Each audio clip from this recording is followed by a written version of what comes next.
grow up in New York, or do you know New York I very grew well? up in, my grandmother lived in New York, so I spent every summer there, every Christmas, every Easter there.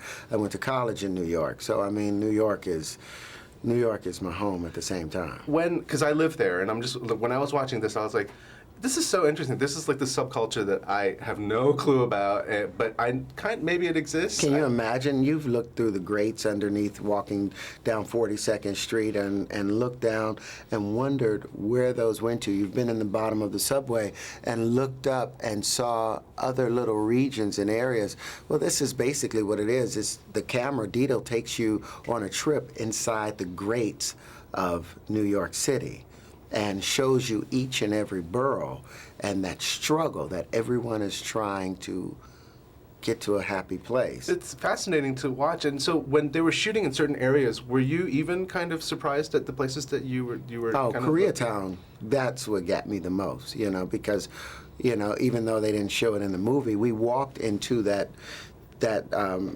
private area through going through an arcade. And there's all this craziness in the arcade, all these kids. You go into a back room, up some stairs, and next thing you know, you are literally, somewhere in Korea, no longer Koreatown, where everything changed. None of that stuff was fabricated.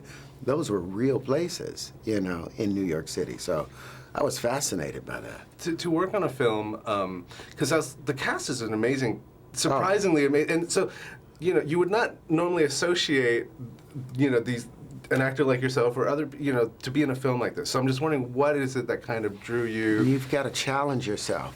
When you have a director who's created a film like A Guide to Recognizing Your Saints, where he's taken characters like Channing Tatum and turned him into the beautiful kid named Antonio, who's so crazy, and then take him and turn him into Sean MacArthur. Or to take my character, who was supposed to, according to the script, drive a Hummer, be well decked out, all this gold on, a bit of a player, and he says, no, this is what I want you to have, and gives you a briefcase and picks your clothes, and tells you, no, you can't take a full stride. I want you to take a half step with your right leg.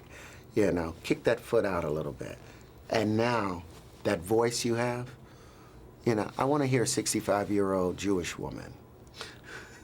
Stay with that, Someone that challenges you that way, as an actor, we're all vain, and you want to stay beautiful, and I went in there at 178 pounds, and he wasn't satisfied until my character was 205, and didn't want a thin face.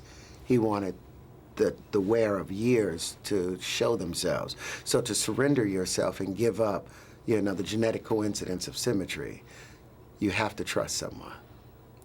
Do you like working with directors who kind of challenge you? Oh, they have to. And how did they find you, or do you find them? Is there some kind of... I found him. I was a jury at Sundance where A Guide to Recognizing Your Saints was. And mind you, he put that movie together against the producer's wishes. He edited it himself and took it and submitted it to Sundance, and therefore that had to be the picture for it. You love that type of guts. And I would stand behind him and work in anything that Dito was doing. And that's why I wanted to work with Channing, because I saw the fighter in him in that first movie and was impressed.